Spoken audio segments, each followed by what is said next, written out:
为伫马道排水经过下营沿线，其实长期受雨季水灾困扰，所以市府干务局积极争取当地桥梁改建，其中大溪桥伫中央甲市府合作，开卖1亿4000万。经过当月时间，26号市长委托伫节节平台陪同正式办理通车典礼，地方嘛拢抱着办喜事的心情，场面热烈。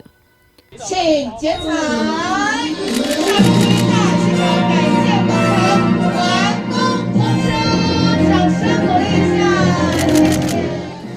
来到下营大溪桥改建，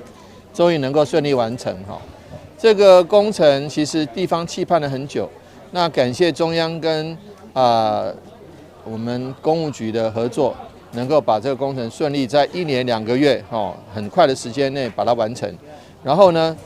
中间经费总共是1亿4000万，那中央补助1亿1000万，地方自筹3000万。但是不管是多少钱，能够给这个地方的民众一个顺利、便捷、安全的交通环境是最重要的。然后能够因为桥梁的增高，又能够让将来通水断面能够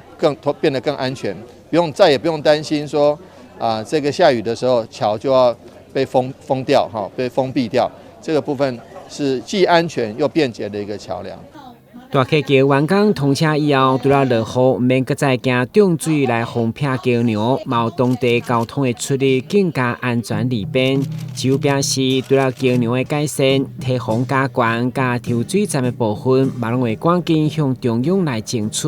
嘛算是过年前送予当地民众一项安心的新年礼物。台湾新闻，阮子何超邦采访报道。